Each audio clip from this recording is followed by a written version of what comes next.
Oh iya, oke, oke, oke. Ya, selamat malam Bapak Ibu. Senang bisa berjumpa di dalam webinar GKT Hosana. Iman di tengah pandemi. Ya, kita sudah beberapa bulan ini di tengah pandemi. Mungkin kita juga sudah membiasakan diri di tengah pandemi ini. Tapi yang kita percaya Tuhan selalu beserta dengan kita. Sebelum seminar ini kita mulai, mungkin ada beberapa hal yang harus diperhatikan. Yang pertama, tolong untuk semuanya di-mute suaranya. Di-mute atau di-silent selama seminar, kecuali nanti ketika tanya-jawab. Nah, yang kedua, tolong untuk video juga lebih baik dibuka. Jadi kita bisa berinteraksi, kita bisa saling lebih mengenal juga satu dengan yang lain. Ya, sebelum kita mulai, mari kita masuk dalam doa. Mari kita berdoa. Ya Bapak, kami mengucap syukur malam hari ini kami boleh bisa berkumpul bersama ya Bapak untuk bisa mendengarkan firman-Mu lagi, mendengarkan seminar ini. Kami berdoa ya Bapak, buka hati kami, buka pikiran kami ya Bapak untuk bisa menerima firman-Mu. Juga kami berdoa bagi teman-teman kami, rekan-rekan kami yang belum join, bisa boleh segera join ya Bapak. Kami serahkan semua dalam tangan-Mu ya Bapak, seminar ini dari awal hingga akhir. Dalam nama Tuhan Yesus kami berdoa dan ucap syukur. Amin. Ya, saya serahkan ke Asa Andri sebagai moderator. Ya, selamat malam. Saya wakili gereja. Terima kasih untuk Pak Esra yang boleh berkenan hadir di tengah-tengah kita, yang boleh membagikan firman Tuhan dan kebenaran di dalam kekristenan nantinya. Pak, ini saya mau perkenalkan sedikit, Pak. Ini ada Pak Yohanes Jaya. Beliau adalah gembala sidang di tempat kami. Pendeta sekaligus gembala sidang. Ini juga ada salah satu penginjil Ruth Liang, juga salah satu hamba Tuhan di tempat kami. Pak Esra ini adalah salah satu pembicara dan juga penulis buku ya Pak. Saya ada satu bukunya Pak Esra tentang Israel dulu, sekarang, dan yang akan datang Pak. Saya terberkati ketika baca itu, dan saya juga kadang sering dengar di YouTube. Pak Esra ini sangat kencang di dalam kebenaran ya, salah satu apologis yang berani bersuara tentang kebenaran. Ya, kita semua pasti tentunya sudah banyak tahu tentang beliau. Untuk menghemat waktu, saya akan serahkan langsung kepada Pak Esra Soru. Beliau juga adalah gembala di GKIN Revival Kupang. Kepada hambanya ya, saya persilakan Pak. Ya, jadi ini session, ada 2 session ya? Iya Pak. Satu sesi 50 menit, 10 menit ada tanya jawab Pak, per sesinya Pak. Oke, ya. Nanti minta bantuan untuk menunjukkan slide-slide saya kalau saya sudah minta ya.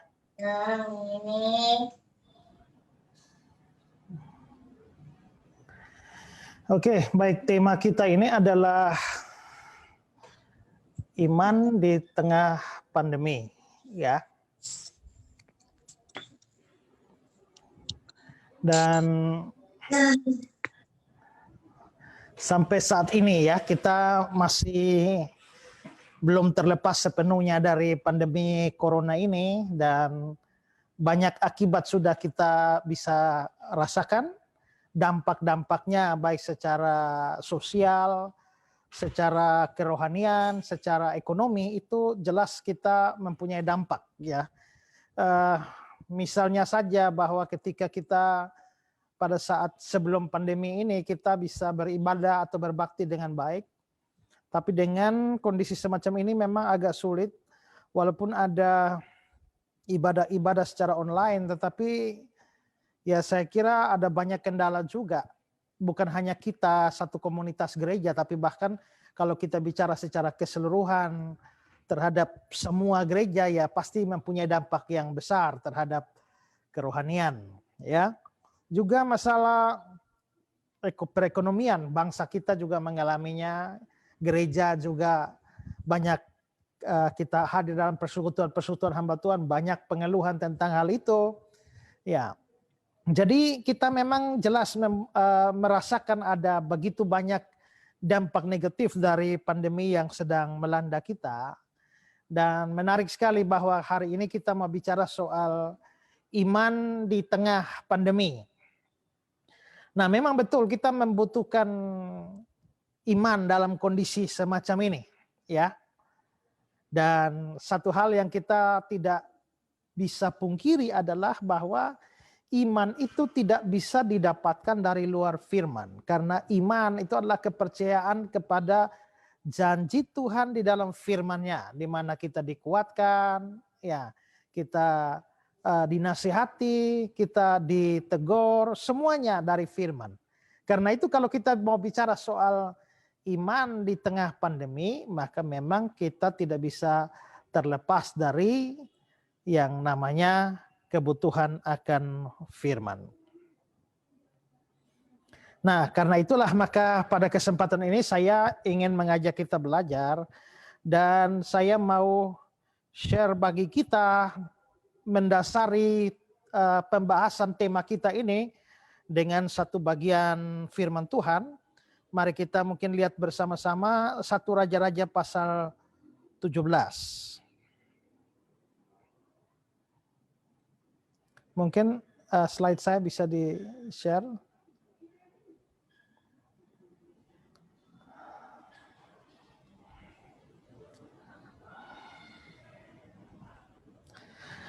Ya, mari kita lihat 1 Raja-Raja pasal yang ke-17.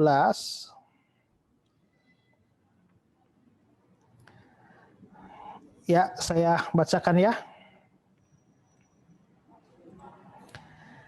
Lalu berkatalah Elia orang Tisbe dari Tisbe Gilead kepada Ahab, demi Tuhan yang hidup, Allah Israel yang kulayani, sesungguhnya tidak akan ada embun atau hujan pada tahun-tahun ini, kecuali kalau kukatakan. Kemudian datanglah firman Tuhan kepadanya, pergilah dari sini, berjalanlah ke timur dan bersembunyilah di tepi sungai Kerit di sebelah timur sungai Yordan. Engkau dapat minum dari sungai itu dan burung-burung gagak telah kuperintahkan memberi makan engkau di sana. Lalu dia pergi dan dia melakukan seperti firman Tuhan. Dia pergi dan diam di tepi sungai Kerit sebelah timur sungai Yordan. Pada waktu pagi dan petang, burung-burung gagak membawa roti dan daging kepadanya dan dia minum dari sungai itu.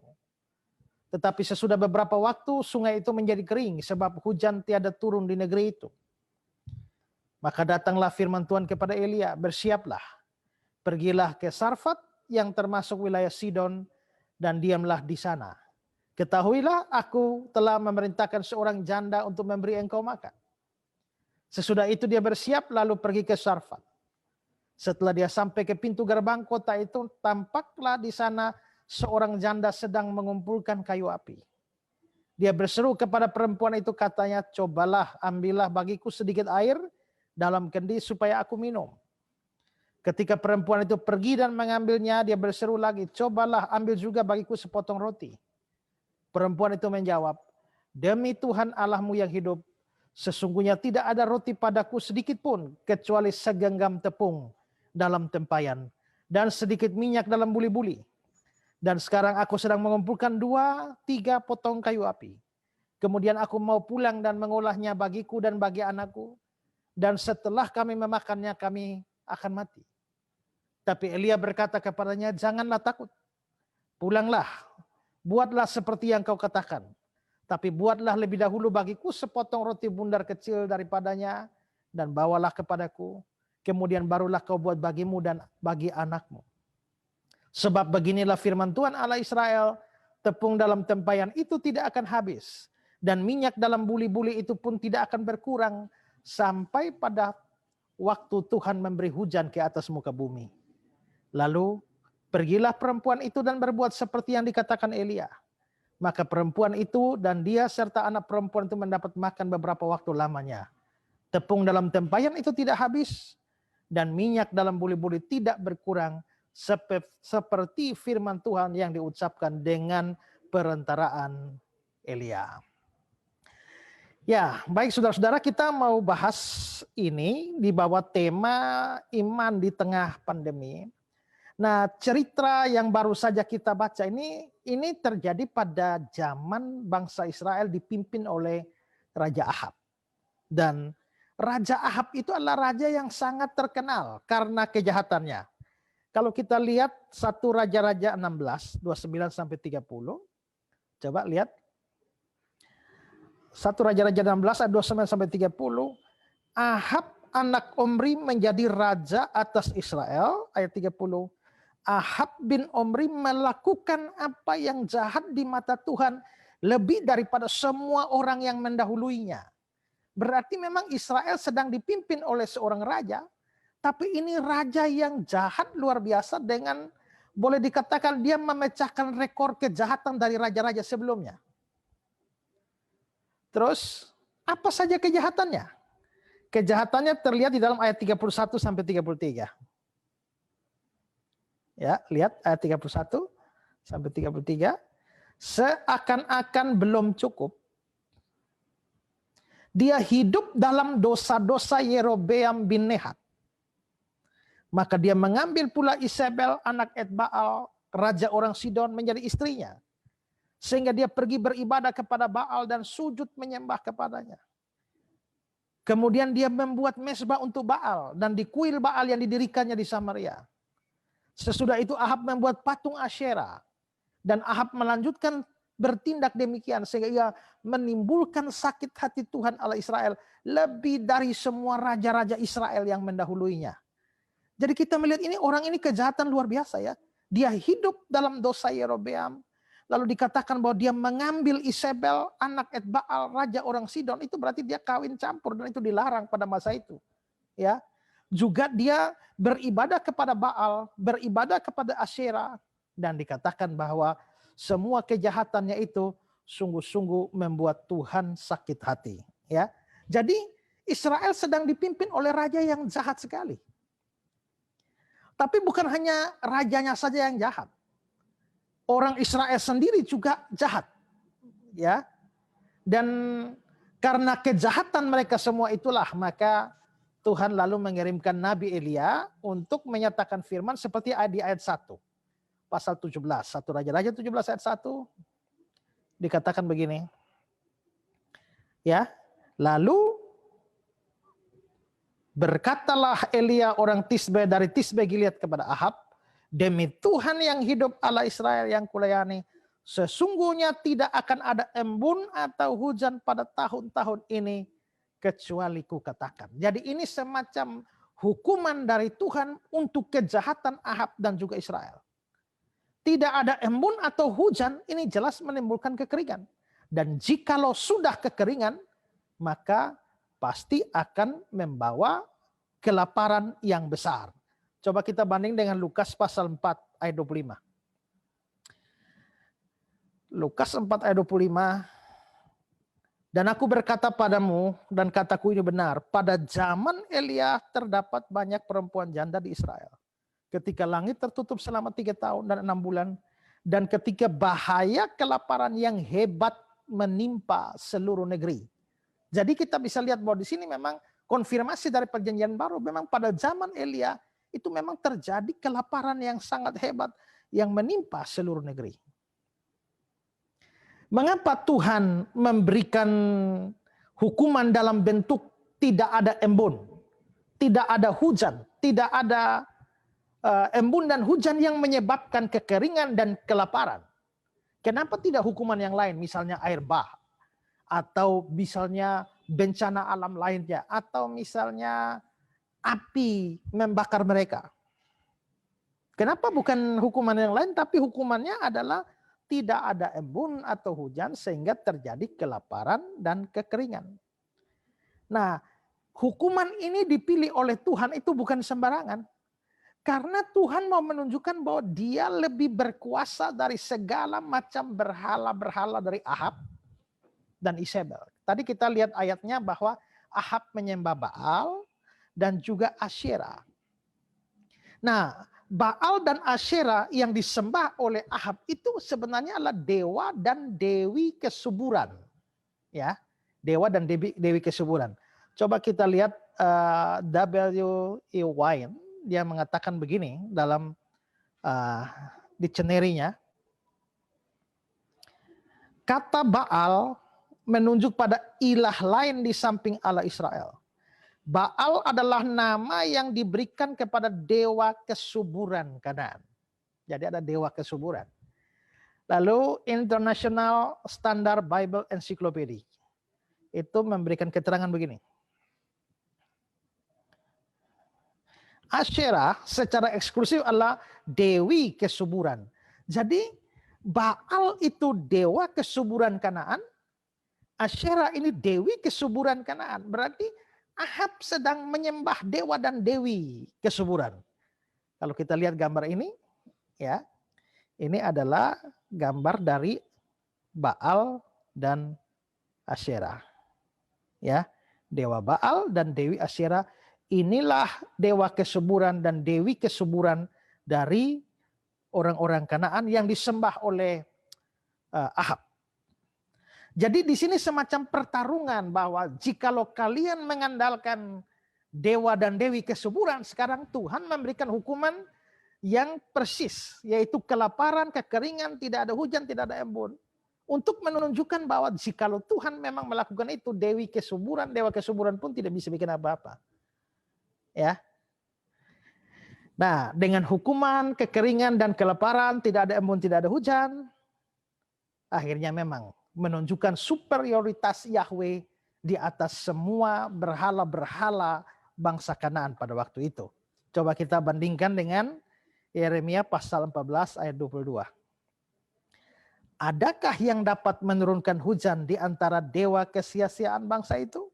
Ataukah dapatkah langit sendiri memberi hujan lebat? Bukankah hanya Engkau saja ya Tuhan Allah kami, pengharapan kami yang membuat semuanya itu? Jadi memang di sini bencana yang diberikan oleh Tuhan itu untuk menunjukkan bahwa semua dewa-dewi kesia-siaan dari bangsa lain tidak bisa menolong. Dan itulah yang terjadi saat itu. Hujan tidak ada. Embun tidak ada yang turun atas Israel selama 3,5 tahun. Dan kekeringan hebat melanda bangsa itu, akibatnya kelaparan hebat juga melanda bangsa itu. Dan bangsa itu berada dalam krisis yang besar, krisis ekonomi. Mungkin saat itu orang kaya bisa jadi miskin, orang miskin bisa mati kelaparan, usaha-usaha yang bangkrut, sawah, ladang, kebun, ternak, kejahatan bisa bertambah banyak, dan banyak akibat lainnya.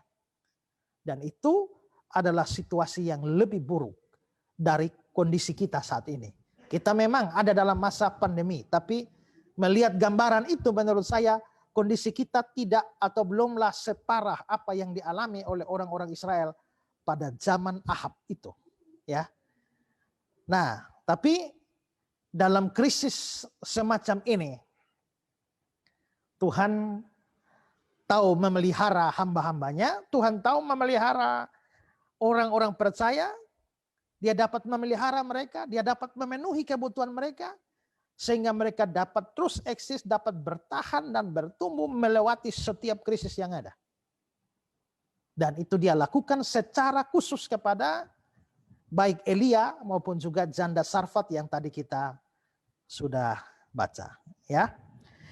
Nah, karena itu pada kesempatan ini saya mau mengajak kita untuk mendalami bagian ini. Ya, nanti kita akan melihat kaitan itu dengan apa yang kita sedang alami sekarang. Tapi dalam session pertama ini saya mau bahas satu hal saja, yaitu bagaimana Tuhan memelihara hamba-hambanya di dalam kondisi krisis semacam itu. Nah, teks yang kita sudah baca tadi, itu menunjukkan kelaparan yang hebat, tapi Tuhan bisa memelihara hambanya Elia. Dan pemeliharaan itu terjadi di 2 tempat, sebagaimana kita lihat. Pertama, itu terjadi di Sungai Kerit. Ya.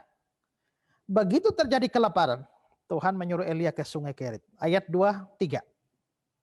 Ya.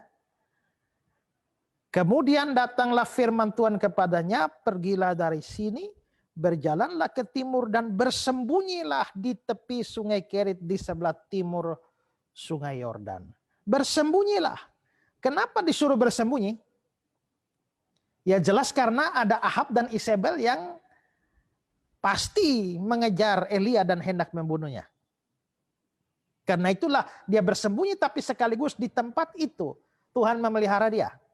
Nah, bagaimana Tuhan memelihara dia? Ayat 4 dan ayat 6. Sampai ayat yang ke-6. Engkau dapat minum dari sungai itu. Dan burung-burung gagak telah kuperintahkan untuk memberi makan engkau di sana. Lalu dia pergi dan dia melakukan seperti firman Tuhan. Dia pergi dan diam di tepi sungai Kerit di sebelah timur sungai Yordan. Pada waktu pagi dan petang, burung-burung gagak membawa roti dan daging kepadanya, dan dia minum dari sungai itu. Nah, inilah pemeliharaan Tuhan kepada Elia atau hambanya di tengah-tengah krisis seperti itu. Jadi Elia dipelihara Tuhan melalui sungai Kerit, dan juga burung gagak yang mengantar roti dan daging kepadanya setiap pagi dan petang. Mungkin kalau Elia diberi minum dari sungai Kerit itu bukan sesuatu yang terlalu aneh bagi kita. Tapi bahwa burung gagak membawa roti dan daging untuk Elia, itu sesuatu yang aneh.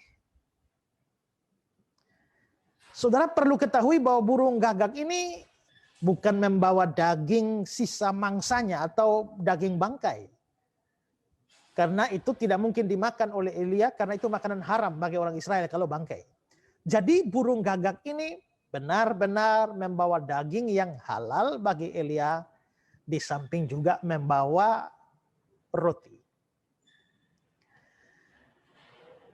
Ada orang pernah bertanya kepada saya, dari mana burung gagak itu bisa dapat roti dan daging itu? Ya. Ada yang mengatakan dia bisa dapat dari istana raja. Ada yang mengatakan dia bisa dapat dari luar daerah Israel yang tidak terkena kelaparan.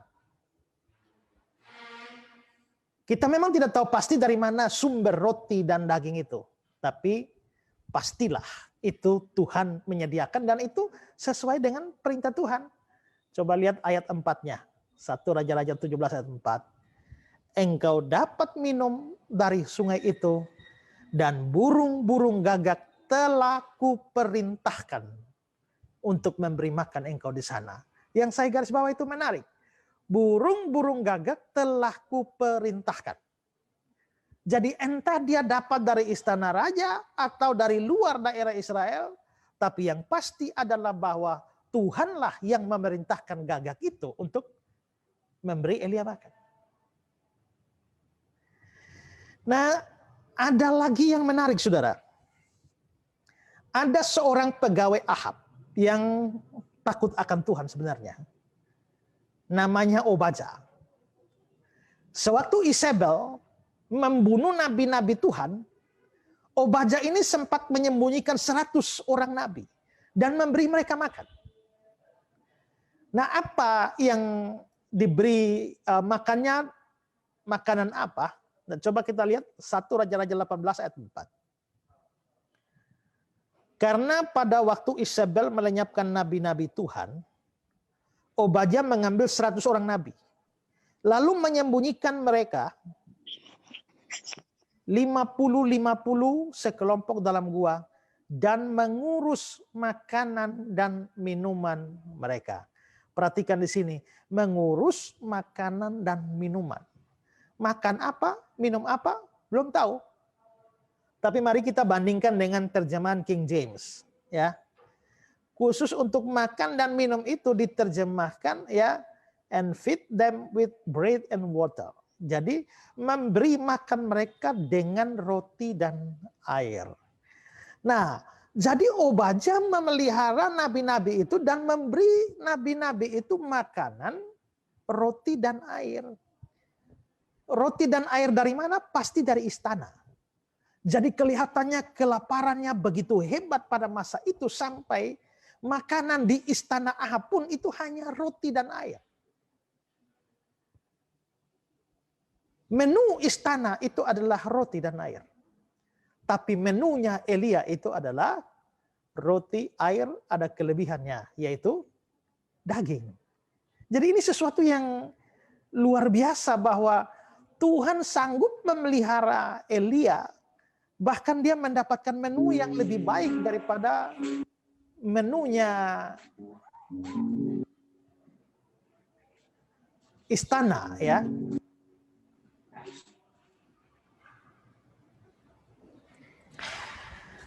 Nah, ini mengajarkan bahwa memang Tuhan bisa mencukupi kebutuhan kita di tengah krisis yang hebat sekalipun. Dia bisa memelihara kita dalam kondisi yang sulit sekalipun dengan cara-cara yang kadang tak bisa kita bayangkan atau melampaui akal kita untuk memikirkannya. Dan saya kira kalau kita semua misalnya mau memberikan sebuah kesaksian tentang bagaimana pengalaman hidup bersama-sama dengan Tuhan, maka kita bisa mendapati begitu banyak pengalaman bagaimana Tuhan memelihara kita dengan cara-cara yang ajaib. Saya sendiri teringat, saudara, saya membangun atau membuat sebuah komunitas bersama untuk akhirnya kami bergereja bersama-sama itu 12 tahun yang lampau. Dan dengan tanpa apa-apa, tanpa modal apa-apa pun. Dan saya ingat bahwa bahkan satu buah gitar pun tidak punya, apalagi speaker tidak punya. Dan orang bertambah banyak dan saya harus mengeraskan suara saya karena tanpa mikrofon satu pun pada masa itu. Ya. Dan satu minggu pagi, ya kebaktiannya mau jam 9, jam 8, tiba-tiba satu sepeda motor berhenti di tempat ibadah saya, lalu menurunkan sebuah speaker dengan pesan bahwa ada pengiriman dari toko. Lalu saya tanya toko mana? Dia mengatakan tokonya bosnya suruh antar. Lalu bosnya tahu dari mana? Bilang kemarin sore ada orang yang sudah pergi bayar speaker dan minta untuk diantar pada hari ini pagi jam 8 pagi di tempat ini. Sampai sekarang pun saya tidak pernah tahu siapa orang yang mengirimkan speaker itu. Tapi saya anggap dia adalah burung gagak dari Tuhan yang Tuhan kirim. Ya, dan banyak pengalaman-pengalaman rohani lain ketika kita melihat bahwa Tuhan bisa memelihara kita dengan cara-cara yang ajaib sekalipun, dan itulah cara Tuhan. Karena itu memang dalam kondisi pandemi kita mungkin bisa mengalami banyak hal, banyak efek dampak negatif terutama juga di dalam masalah kehidupan, ekonomi. Tapi jangan pernah kita takut. Jangan pernah kita susah karena Tuhan sanggup memelihara anak-anaknya, hamba-hambanya, orang-orang yang percaya, dan kita bisa terus bertahan di tengah-tengah krisis ini. Ada banyak burung gagak yang Tuhan bisa perintahkan untuk menolong kita. Ya, saya pernah bahkan Tuhan bisa pakai siapa saja, apa saja untuk menolong kita. Saya pernah membaca satu cerita, ya, ada seorang ibu yang sangat percaya kepada Tuhan, dia menumpang sebuah kapal. Dan dia hanya tidur di emper sebelahnya restoran. Dan tiap hari dia melihat orang banyak makan enak di sana, ada buah-buah yang segar, lalu dia ingin makan buah dan dia berdoa kepada Tuhan, ya Tuhan, saya ingin sekali makan sebuah jeruk, berilah saya jeruk itu ya Tuhan. Tiap hari dia berdoa seperti itu. Lalu seorang pemuda yang ateis lewat di situ dan dia berkata, Ibu, untuk apa berdoa kepada Tuhan? Tuhan tidak ada. Ibu berdoa sampai kapanpun Tuhan tidak pernah bisa kasih ibu jeruk. Tapi ibu ini terus tidak peduli, dia berdoa terus. Ya Tuhan, hamba ingin sebuah jeruk, berilah hamba sebuah jeruk.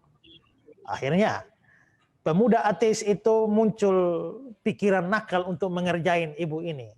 Dia pergi ambil sebuah jeruk dan pada waktu si ibu berdoa, ya Tuhan, berilah hambamu sebuah jeruk. Lalu ditaruhlah jeruk itu di muka ibu itu. Begitu ibu ini amin, dia lihat ada jeruk di mukanya. Langsung si ibu bersyukur. Oh Tuhan, terima kasih karena engkau sudah menjawab doa hambamu dengan memberikan sebuah jeruk kepada hambamu.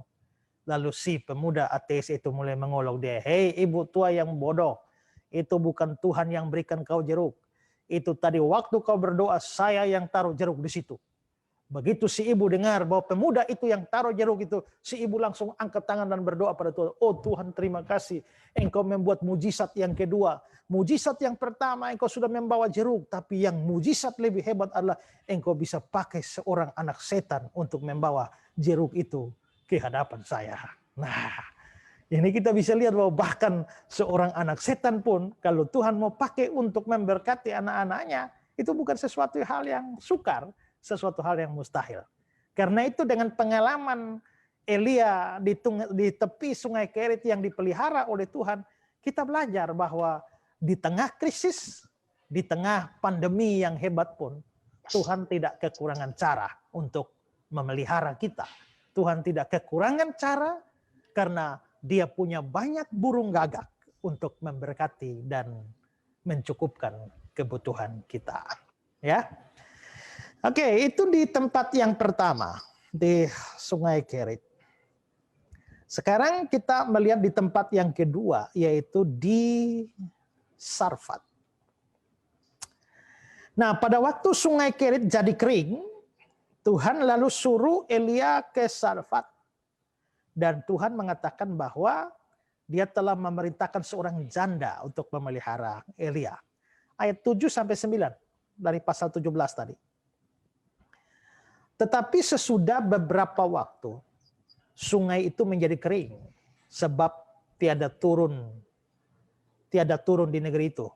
Hujan turun di negeri itu. Maka datanglah firman Tuhan kepada Elia, bersiaplah, pergilah ke Sarfat yang termasuk wilayah Sidon dan diamlah di sana. Ketahuilah, aku telah memerintahkan seorang janda untuk memberi engkau makan. Saudara perhatikan di sini, tadi Tuhan memerintahkan gagak memberi makan. Tapi sekarang Tuhan memerintahkan seorang janda untuk memberi engkau makan.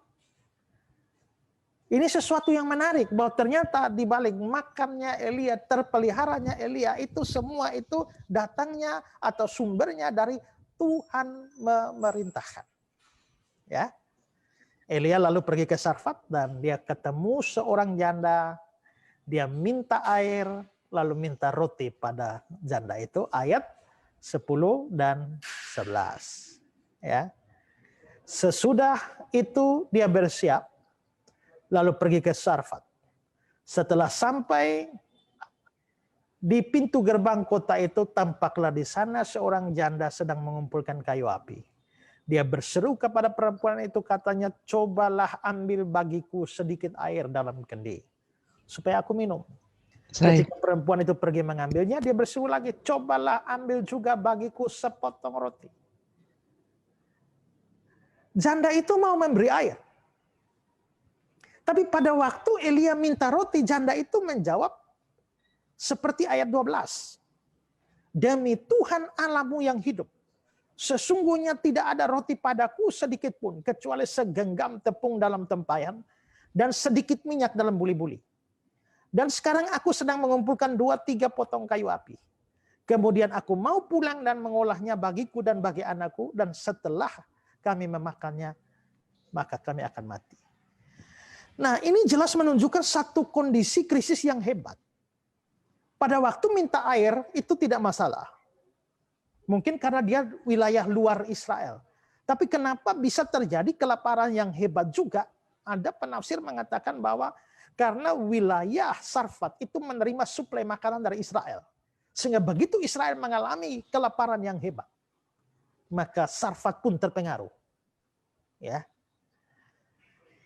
Karena itulah maka janda ini tidak keberatan atau tidak mengucapkan kata-kata yang menggambarkan krisis yang hebat ketika minta air. Tapi begitu minta roti, dia mengucapkan kata-kata seperti tadi. Ya. Lalu Elia mengatakan dalam ayat 13-14, janganlah takut, pulanglah, buatlah seperti yang kau katakan. Tapi buatlah lebih dahulu bagiku sepotong roti bundar kecil daripadanya, dan bawalah kepadaku, kemudian barulah kau buat bagimu dan bagi anakmu.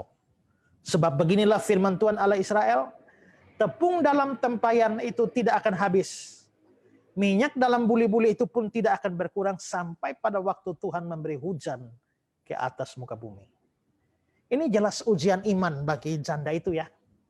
Karena dia harus mendahulukan Elia atau hamba Tuhan. Janda itu mentaati kata-kata Elia. Sebetulnya janda itu bisa berpikir kalau nabi ini bisa melipat gandakan tepung atau minyak, mengapa dia mesti minta roti kepada saya? Dan terlalu banyak alasan untuk dia bisa menolak permintaan Elia. Tapi ternyata dia taat ya. Maka Keil and the Leeds mengatakan bahwa dia menyerahkan yang pasti untuk yang tidak pasti karena dia percaya kepada firman Tuhan. Ya, dia menyerahkan apa yang pasti ada di tangannya untuk sesuatu yang tidak pasti. Dan akibatnya kita sudah lihat juga terjadi mujizat yang mencukupi kebutuhan Elia dan janda itu beserta dengan anak-anaknya. Jadi di sini menurut saya lagi-lagi terlihat bahwa Tuhan bisa memelihara umatnya dalam krisis yang hebat seperti apapun.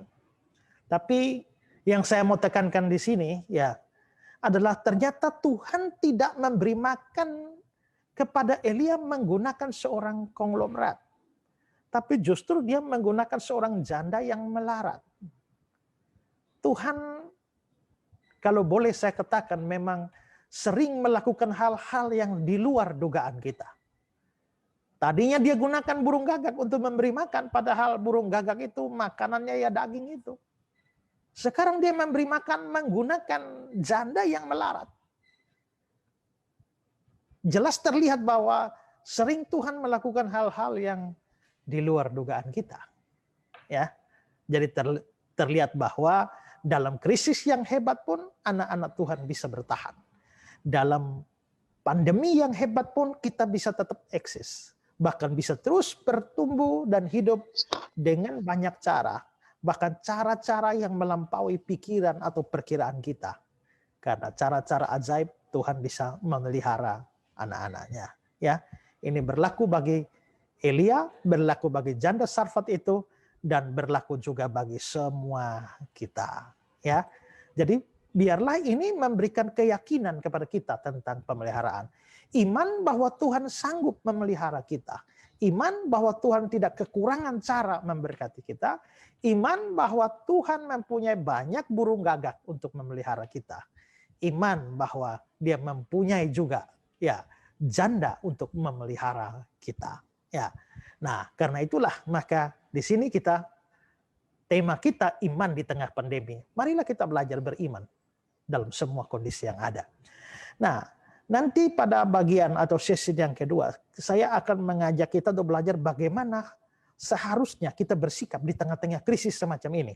Ya, di sini di bagian pertama ini kita hanya melihat bahwa memang demikianlah Tuhan bisa memelihara kita. Tapi itu bukan berarti bahwa kita boleh hidup seenak-enaknya saja tanpa tanggung jawab. Nah, kita pun perlu bersikap secara baik dan secara benar.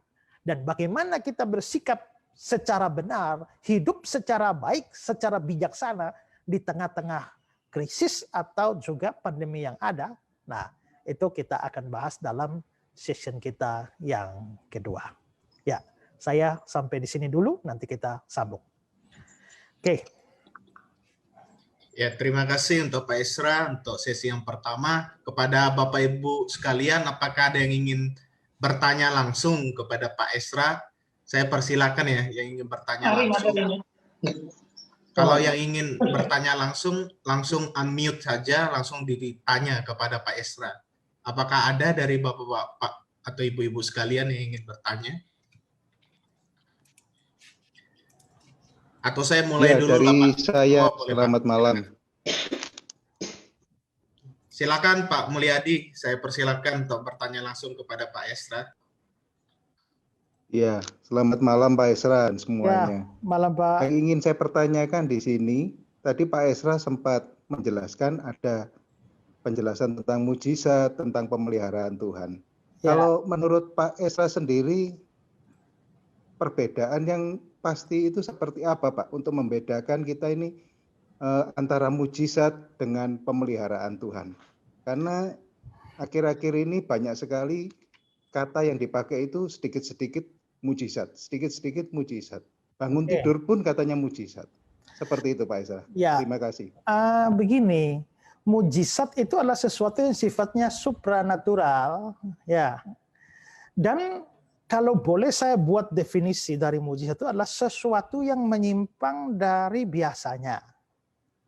Ya. Nah, sesuatu yang menyimpang dari biasanya itulah mujizat. Ya kalau dia berjalan seperti biasanya itu bukan mujizat. Biasanya kalau kita jalan di atas air ya masuk air tenggelam. Tapi pada saat kita berjalan di atas air dan tidak tenggelam, itu berarti tidak biasa, menyimpang dari kebiasaan. Itulah disebut mujizat. Ya, kalau kita pegang 5 roti 2 ikan sekali makan habis, ya. Tapi ternyata itu biasanya begitu. Tapi pada saat terjadi di mana 5 roti dan 2 ikan kok tidak habis-habis untuk ribuan orang, itu tidak biasa. Kalau itu tidak biasa, itu menyimpang dari kebiasaan, maka itu adalah mujizat. Orang kalau mati itu ya biasanya tidak bangun lagi. Terus, tapi ternyata ada sesuatu yang terjadi sehingga ternyata sudah mati 4 hari bangun. Itu tidak biasa. Itu menyimpang dari kebiasaan. Nah, yang menyimpang dari kebiasaan itulah mujizat. Karena itu kalau saya bangun tidur besok bernapas, apakah itu di luar kebiasaan atau biasa? Ya kalau itu biasa ya tetap menurut saya bukan mujizat. Itu memang berkat Tuhan, itu pemeliharaan Tuhan, tapi kita tidak boleh anggap itu sebagai mujizat dalam pengertian sesungguhnya, ya. Nah, jadi memang ya kadang-kadang memang orang juga bisa menggunakan istilah pokoknya sampai kita bisa bernapas saja, jantung kita masih berdetak saja itu mujizat. Mungkin mereka mengacu atau mempergunakan mujizat dengan definisi yang berbeda. Tapi kalau dalam pemahaman saya, mujizat kalau kita lihat dari Alkitab supranatural, supra-rasional. Karena itulah ada penyimpangan dari kebiasaan. Nah, maka kalau yang biasa-biasa pun itu kita anggap mujizat, ya artinya, ya misalnya kan orang seperti kasus ya, orang berhubungan seks lalu hamil, itu biasa. Tapi terjadi ada sesuatu yang tidak biasa, seperti Maria misalnya tidak berhubungan seks tapi tahu-tahu hamil. Itu di luar kebiasaan. Menyimpang dari kebiasaan itu adalah mujizat. Jadi menurut saya memang kita harus bisa ya membedakan antara sekedar pemeliharaan Tuhan dan berkat Tuhan kita by day dan juga sesuatu yang supranatural yang menyimpang dari kebiasaan. Memang mungkin itu bahasa khotbah ya, bahasa pengkhotbah yang ya berapi-api dan bisa mengatakan segala sesuatu yang kita alami dalam mujizat. Tapi kalau kita mau bicara secara ketat, definisinya seperti itu. Ya, Pak. Oke, terima kasih Pak penjelasannya. Ya, terima kasih Pak Mulyadi untuk pertanyaannya. Apakah ada yang mau bertanya langsung kepada Pak Esra tentang sesi yang pertama ini? Pak, bagaimana dengan ini Pak? Kalau misalnya kita percaya tetap tentang pemeliharaan Tuhan atau istilahnya providensi Allah, apakah kita masih perlu berdoa Pak di tengah kondisi ini seperti kisah di dalam Alkitab tersebut Pak? Terus kalau kita masih perlu berdoa, fungsi dari doa itu sendiri apa sih Pak di tengah kondisi itu dan keyakinan kita akan pemeliharaan Tuhan Pak? Terima kasih Pak. Ya, di dalam teologi Calvinis itu ada yang namanya providency of God, bahwa Tuhan menetapkan segala sesuatu, ya. Nah, itu memang satu topik yang lain, tapi juga jelas bahwa memang saya sendiri percaya Alkitab mengajarkan hal itu, Tuhan menetapkan segala sesuatu, tetapi apakah dengan penetapan Tuhan atas segala sesuatu itu membuat manusia menjadi apatis dan tidak melakukan tanggung jawabnya? Nah, kalau sampai ada yang mengajarkan bahwa karena Tuhan menetapkan segala sesuatu, lalu manusia akhirnya hanya pasif saja dan mengikuti apa yang ketetapan Tuhan, membuang tanggung jawab, itu sebenarnya bukan Calvinisme, itu sebenarnya hyper Calvinis dalam paham-paham teologi, ya. Kalau menurut saya yang diajarkan oleh paham Calvinis adalah bahwa Allah menetapkan tapi manusia tidak terlepas dari tanggung jawab. Kalau kita melihat ayat-ayat seperti bahwa memang penyesatan harus ada, itu kan ditetapkan berarti harus ada. Tapi tahu-tahu ada kalimat selanjutnya, tapi celakalah orang yang menyesatkan. Bahwa orang yang menyesatkan itu dikatakan celaka, itu berarti ada tanggung jawab. Kalau dia mempunyai tanggung jawab, maka dia tidak bisa tanpa kebebasan di sana. Ya, jadi memang Tuhan menetapkan, tapi manusia tidak melepas tanggung jawab. Kenapa kita tidak harus melakukan sesuatu padahal Tuhan menetapkan? Kan gini, kita ini kan tidak pernah tahu apa yang menjadi ketetapan Tuhan. Sekarang gini ya, saya sakit. Lalu saya pikir-pikir mau ke rumah sakit apa tidak ya. Lalu saya muncul pikiran, kalau saya ke rumah sakit juga Kalau Tuhan tetapkan saya mati, ya pasti saya mati. Percumalah saya ke rumah sakit. Atau kalau saya sakit, kalau saya tidak ke rumah sakit pun, kalau Tuhan tetapkan saya sembuh, ya saya sembuh. Jadi tidak usah ke rumah sakit. Masalahnya kita tidak tahu Tuhan tetapkan kita ini sembuh atau mati. Karena itulah kehendak Tuhan yang tidak kita ketahui itu jangan menjadi standar hidup kita. Yang menjadi standar hidup kita adalah apa yang firman Tuhan ajarkan, yaitu kita harus mengasihi diri. Sehingga waktu kita sakit, kita perlu melakukan sesuatu sebagai bentuk kasih kepada diri, yaitu dengan berobat. Mau ujian, saya untuk apa belajar? Kalau Tuhan tetapkan saya ujian, saya lulus, pasti lulus. Gak usah belajar. Atau saya belajar pun, tapi kalau Tuhan bilang saya tidak lulus, ya tidak lulus. Jadi untuk apa belajar? Itu akhirnya jadi apatis. Masalahnya kita tidak tahu Tuhan tetapkan kita untuk lulus atau tidak lulus. Maka itu bukan acuan hidup kita. Acuan hidup kita yaitu kita melakukan bagian kita, yaitu bekerja atau belajar. Nah, sama juga. Kita dalam pandemi begini, kita tahu juga bahwa Tuhan mengatur segala sesuatu. Tapi Tuhan mengatur bagaimana, kita juga tidak tahu. Nah, karena itulah maka kita melakukan bagian kita, yaitu berdoa. Selain itu pun, berdoa itu tidak selamanya hanya untuk meminta sesuatu yang Tuhan sudah tahu. Ya, saya pernah ditanya begitu, saya bilang begini ya, bahwa coba bayangkan kalau saudara dengan istri saudara, lalu istri saudara ya bilang I love you, lalu saudara bilang tidak usah ngomong, sudah tahu kok. Loh, I love you yang dia ucapkan itu mungkin bukan sekedar memberi informasi. Itu bukan informasi, itu relasi. Ya. Jadi kita berdoa kepada Tuhan itu bukan hanya sekedar permintaan atau informasi bahwa kita butuh ini, butuh itu. Kalau hanya sekedar informasi, Tuhan sudah tahu semua. Tapi doa itu relasi. Sehingga sekalipun Tuhan sudah tahu semua, ya menetapkan semua sekalipun. Tapi tetap kita berdoa itu karena itu lebih dari sekedar informasi. Itu relasi ada di sana. Ya, persekutuan ada di sana. Dan karena itulah menurut saya, sekalipun Tuhan menetapkan segala sesuatu, kita tetap punya tanggung jawab untuk berdoa dan juga berusaha melakukan yang terbaik yang bisa kita lakukan. Sisanya, lebihnya, biarlah providensi Allah bekerja. Ya. Terima kasih Pak Esra untuk jawabannya atau responnya.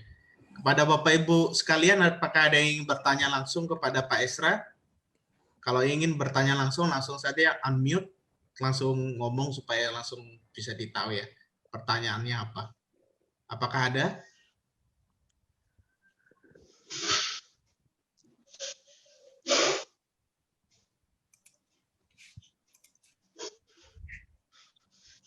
Kalau tidak ada, saya lanjutkan lagi Pak. Kita bincang santai lagi Pak. Ya. Kalau misalnya Pak, di kisah tadi tentang Elia Pak, itu kan kalau ada yang bertanya Pak dari jemaat, itu kan pengalaman dari Elia. Pengalaman kan bukan sesuatu yang bersifat objektif untuk semua orang Pak. Apakah itu bisa menjadi kebenaran universal untuk semua orang, untuk bisa percaya bahwa Tuhan itu akan memelihara dengan burung gagaknya, begitu Pak? Itu bagaimana Pak? Ya, memang itu pengalaman Elia, tapi memang harus dibandingkan dengan seluruh kitab suci. Ya, bahwa kadang-kadang memang kitab suci hanya spesifik untuk satu orang. Bahkan Yesus sekalipun. Kadang-kadang ada orang tanya bahwa, terutama bagi mereka yang punya pandangan baptis Islam, mereka mengatakan bahwa Yesus itu baptis Islam. Kita harus baptis Islam. Ya, saya bisa membuat argumentasi teologis di situ, tapi saya pertama-tama mau mengatakan seandainya Yesus benar baptis Islam pun, apakah kita memang harus ikut? Karena tidak semua yang Yesus lakukan itu harus berlaku bagi kita. Ya, Yesus tidak kawin. Apakah kita semua juga harus tidak kawin? Yesus dalam pelayanannya punya murid hanya 12. Apakah sekolah teologi hanya boleh punya 12 murid? Setiap gereja hanya boleh punya 12 murid, salah satunya mesti Yudas. Ya. Jadi bahkan untuk Yesus pun tidak selamanya apa yang dialami oleh Yesus itu bahkan menjadi pola bagi kita. Terus standarnya bagaimana? Standarnya harus melihat seluruh kitab suci. Nah, Yesus tidak kawin. Apakah di dalam seluruh kitab suci ada larangan untuk tidak kawin?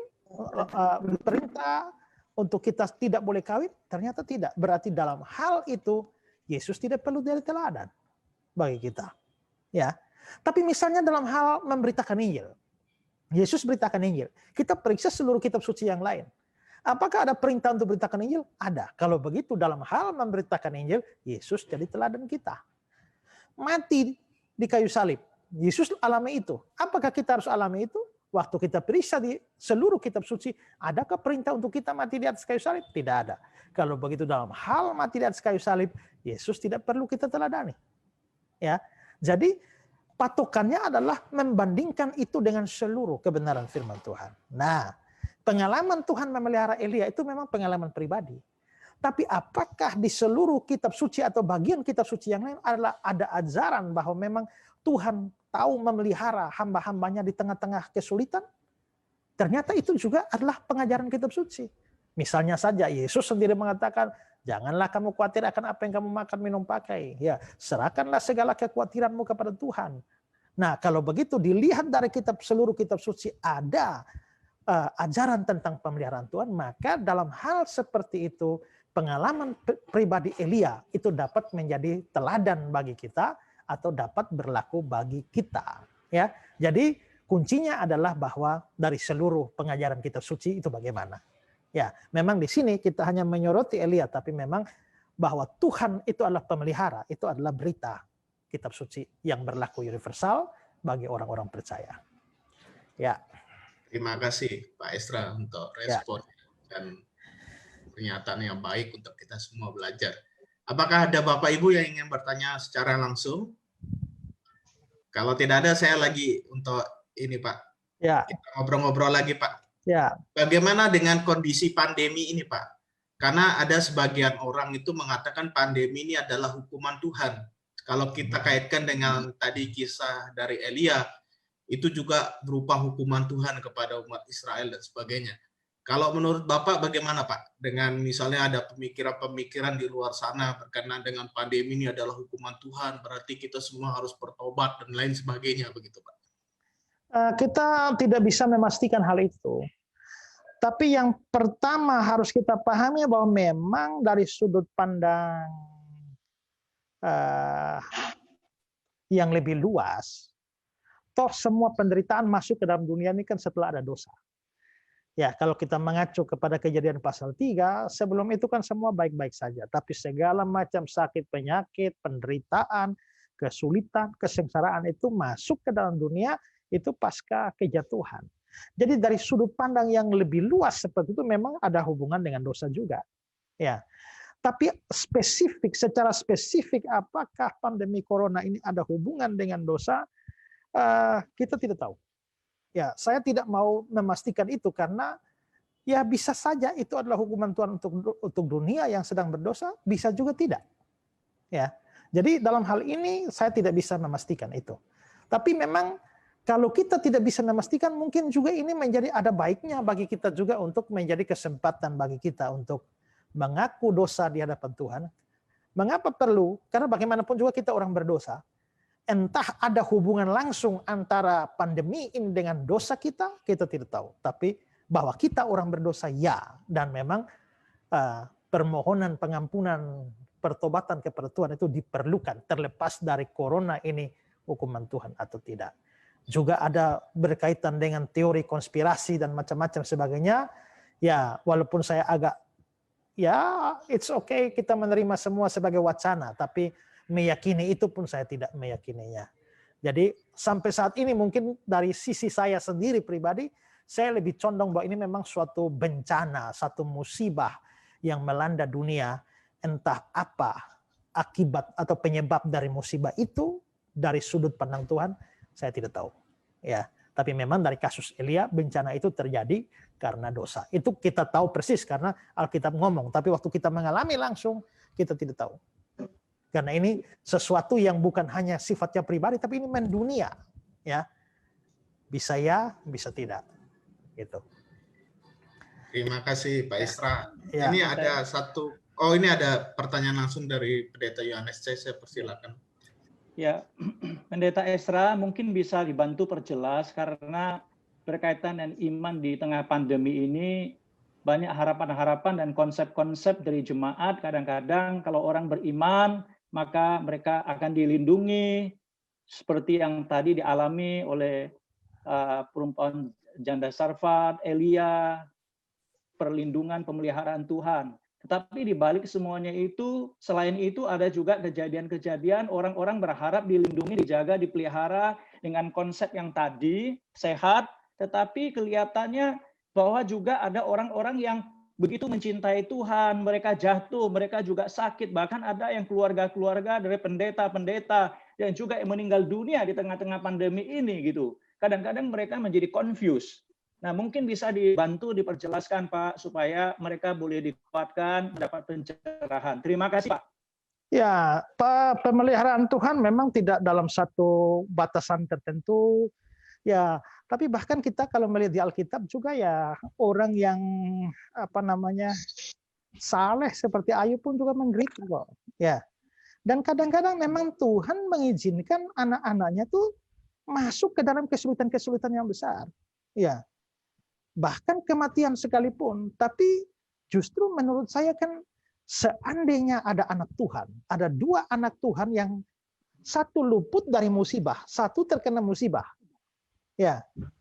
Itu sebenarnya tidak membuat kita meragukan pemeliharaan Tuhan, bahwa yang luput dari musibah dia bisa bersyukur karena Tuhan melindungi dia. Ya. Tapi yang satu yang kena musibah itu pun bisa bersyukur karena Tuhan bisa memakai apa yang buruk untuk mendatangkan kebaikan. Roma 8:28 itu ya. Allah turut bekerja dalam segala sesuatu mendatangkan kebaikan bagi kita. Ya.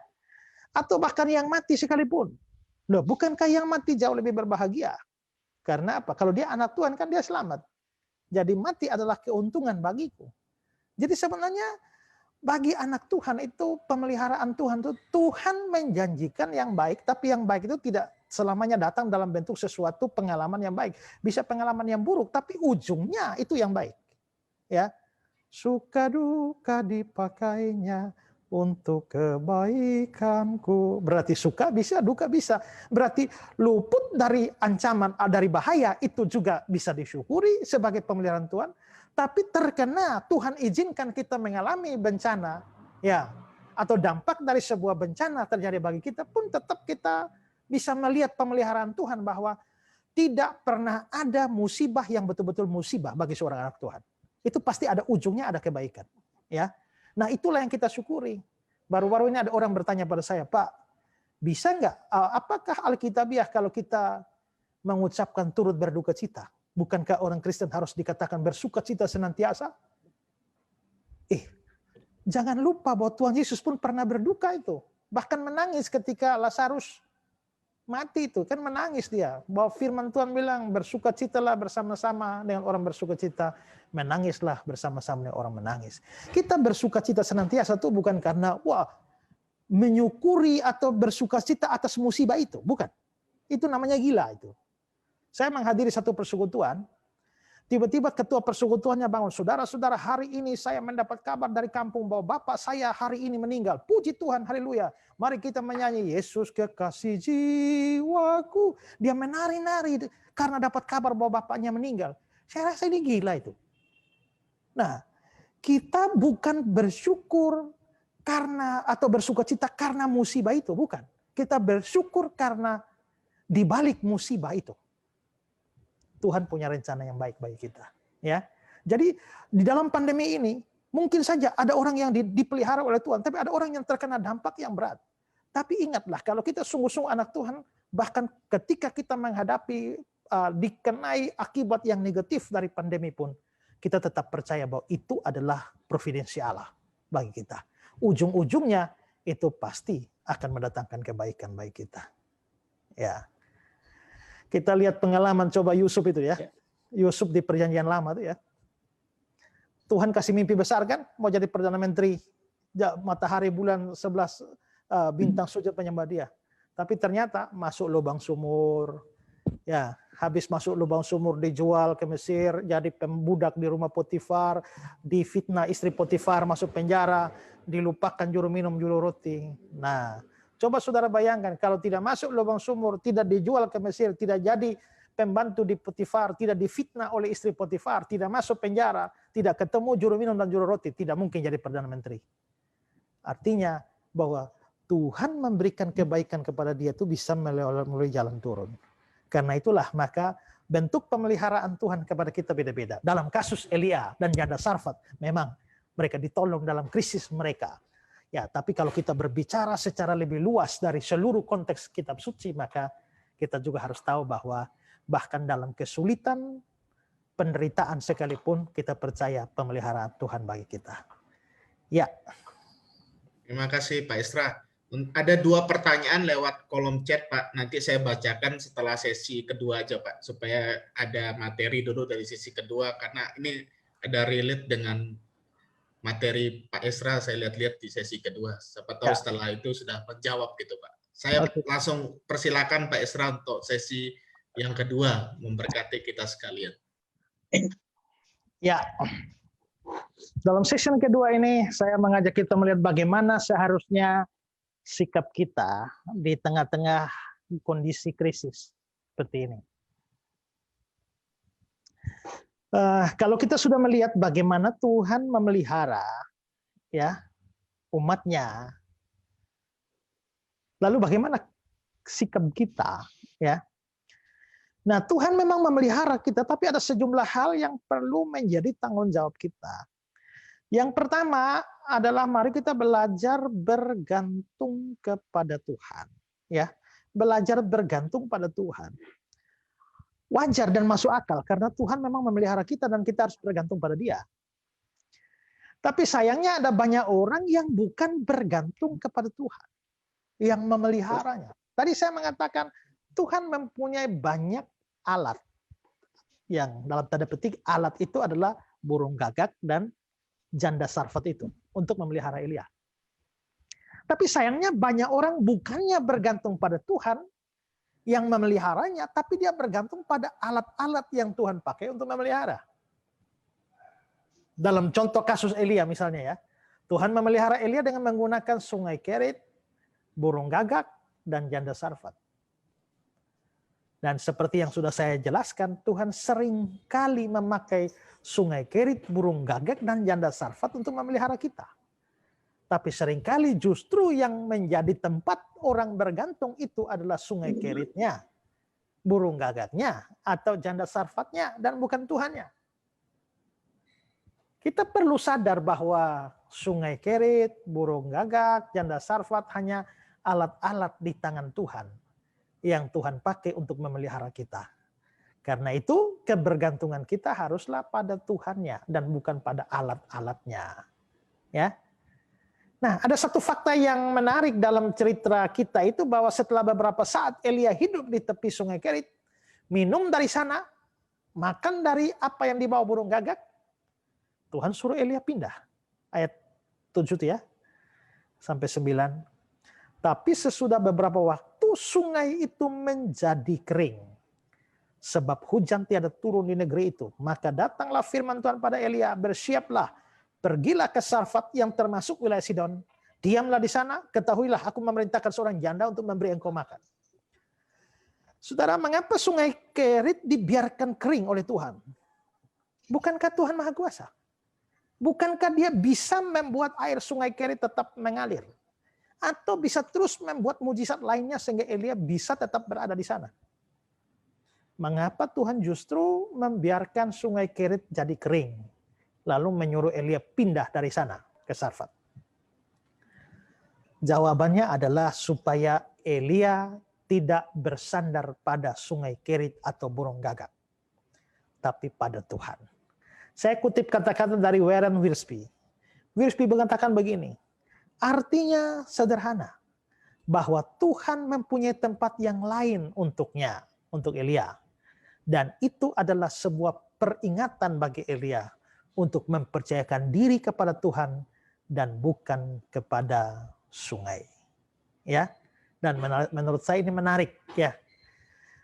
Itu bisa terjadi pada kita. Kadang-kadang Tuhan justru menutup sumber pemeliharaan atau penghasilan kita. Bisa dipecat dari pekerjaan atau PHK, bisa bangkrut dari usaha, meninggalnya orang-orang yang menjadi sandaran hidup kita, dan lain sebagainya. Kalau itu terjadi, kita perlu tetap percaya kepada Tuhan, Karena dia melakukan itu supaya kita tidak bergantung pada semua itu, melainkan bergantung pada dia. Ya, boleh saya katakan begini, bahwa kita belajar percaya bahwa Tuhan akan memberikan janda untuk menggantikan sungai Kerit dan burung gagak. Ya. Ada satu kalimat penting yang saya dapat di internet, saya tidak tahu siapa menulisnya, tapi kalimatnya bagus. Dia bilang begini, dengarlah, sungai Tuhan selalu dikeringkan. Dia tidak ingin kita tinggal di tempat yang sama selalu. Ini adalah masalah besar kita. Kita berada dekat sungai yang membuat kita nyaman, dikelilingi oleh kelimpahan dan ingin beristirahat di sana sepanjang sisa hidup kita. Lalu saat Tuhan izinkan untuk sungai itu mengering, kita seringkali berduka dan menyalahkan Tuhan karena mencobai kita. Izinkanlah saya bertanya kepada kalian, apakah Elia sedang murtad saat sungai itu mengering? Tidak, dia sedang bertumbuh secara rohani. Sarfat berkali-kali lebih indah dari Kerit. Tapi tolong catat satu hal, bahwa Tuhan menutup Kerit sebelum dia membukakan Sarfat. Iman harus diuji. Selalu ada waktu di mana segala sesuatu nampak betul-betul tanpa pengharapan. Itu terjadi pada Elia, dan itu juga akan terjadi pada kita. Satu kutipan yang baik sekali, bahwa ditutupnya satu tempat, satu sumber itu mengajak kita untuk belajar lebih percaya kepada Tuhan dan bukan kepada hal-hal yang Tuhan pakai untuk memelihara kita. Ya, karena itulah bergantung pada Tuhan itu menjadi sumber kekuatan bagi kita, sumber berkat bagi kita. Ingat, semua orang yang menolong kita sebenarnya hanya alat dalam tangan Tuhan. Tapi berkat, pemeliharaan, keberhasilan, kesuksesan, pertumbuhan, kekuatan asalnya dari Tuhan dan bukan dari manusia. Dalam Mazmur 121 ayat 1 dan 2 dibilang begini, nyanyian siarah, aku melayangkan mataku ke gunung-gunung, dari manakah akan datang pertolonganku? Pertolonganku ialah dari Tuhan yang menjadikan langit dan bumi. Jadi di sini sikap kita di tengah pandemi ini, mari kita belajar bergantung kepada Tuhan. Ya, iman di tengah pandemi. Maka belajarlah bergantung pada Tuhan dan bukan pada alat-alat Tuhan. Bukan pada orang-orang yang Tuhan pakai untuk menolong kita. Tapi bergantung pada Tuhan. Saya waktu akhir tahun kemarin, waktu saya berkhotbah tentang Mazmur 23, kalau kita lihat ayat 1-3 itu kan bagus ya. Tuhan adalah gembalaku, takkan kekurangan aku. Ya. Terus dibawa ke padang rumput yang hijau, air yang tenang. Tapi tiba-tiba ayat yang keempat itu bilang, masuk ke lembah kekelaman, sekalipun aku berjalan dalam lembah kekelaman, tapi aku tidak takut. Kadang-kadang memang Tuhan membawa kita kepada rumput hijau dan air yang tenang. Tapi ada kalanya mesti masuk lembah kekelaman. Tapi yang penting bukan di rumput hijau atau di lembah kekelaman. Yang penting adalah dengan siapa kita berjalan atau kepada siapa kita bergantung. Itu paling penting, ya. Jadi di tengah pandemi ini belajar untuk bergantung pada Tuhan. Yang kedua adalah kita perlu belajar menyesuaikan diri dengan keadaan. Ini kita dapat teladani dari Elia. Sudah pasti sebelum krisis yang besar melanda bangsa itu, Elia pasti makan minum dengan normal. Dan mungkin sebagai nabi dia bisa dijamu oleh umat dengan makanan yang enak. Tapi ketika krisis itu terjadi, Tuhan memerintahkan Elia tinggal di sungai Kerit, minum dari air sungai yang diberi makan juga oleh burung gagak. Sudah pasti kualitas makanannya tidak sama persis dengan sebelum krisis itu. Ingat bahwa saat itu terjadi kekeringan yang hebat. Dan kalaupun sungai Kerit tidak kering, pastilah tidak bisa dibayangkan air sungai yang limpah ruah. Sangat mungkin Elia minum dari sisa-sisa air dari sungai itu. Dia juga harus makan roti dari dan daging yang dibawa di mulutnya burung gagak. Itu jelas tidak nyaman. Apalagi burung gagaknya burung haram. Coba bayangkan kalau kita harus memakan sepotong daging yang sebelumnya di mulut anjing. Itu pasti memang tidak mengenakan. Tapi dalam kondisi semacam itu, Elia bisa menyesuaikan diri dan tetap hidup menikmati air, roti, dan daging itu. Berarti di sini Elia belajar menyesuaikan diri dengan kondisi krisis yang ada. Demikian juga ketika dia diperintahkan ke Sarfat. Di sana janda itu hanya punya roti dan air. Ini berarti daging yang sebelumnya dia makan di tepi sungai Kerit sudah tidak ada. Adalah naif kalau dalam keadaan seperti itu Elia masih menuntut daging setiap pagi dan petang seperti di tepi sungai Kerit. Daging sudah tidak ada. Sekarang hanya roti dan air. Dan Elia belajar untuk hidup dalam kondisi yang demikian. Jadi di sini kita memang perlu belajar bahwa dalam kondisi krisis yang ada, kita harus berbijak dalam hidup kita. Belajar untuk menyesuaikan hidup dengan kondisi yang ada. Ya, tentu kita bisa bicara lebih luas tentang kondisi-kondisi yang kita alami pada masa pandemi. Tapi bagaimanapun juga kondisinya, kita dibutuhkan hikmat untuk hidup seperti kondisi tuntutan situasi yang ada. Ya, janganlah dalam kondisi krisis yang terjadi kita mau hidup dengan gaya hidup yang tidak bertanggung jawab. Ya, Paulus berkata dalam Filipi pasal 4 ayat yang ke-11 sampai 13, sebab aku telah belajar mencukupkan diri dalam segala keadaan. Aku tahu apa itu kekurangan. Aku tahu apa itu kelimpahan. Dalam segala hal dan dalam segala perkara tidak ada sesuatu yang merupakan rahasia bagiku. Baik dalam hal kenyang maupun dalam hal kelaparan. Baik dalam hal kelimpahan maupun dalam hal kekurangan. Segala perkara dapat kutanggung di dalam Dia yang memberi kekuatan padaku. Segala perkara itu yang dibahas di atas, kekurangan, kelimpahan, kelaparan, kenyang, ya dia bisa menyesuaikan diri dengan semua kondisi itu. Segala perkara dapat kutanggung di dalam Dia. Jadi disinilah kita belajar untuk hidup dengan bijak.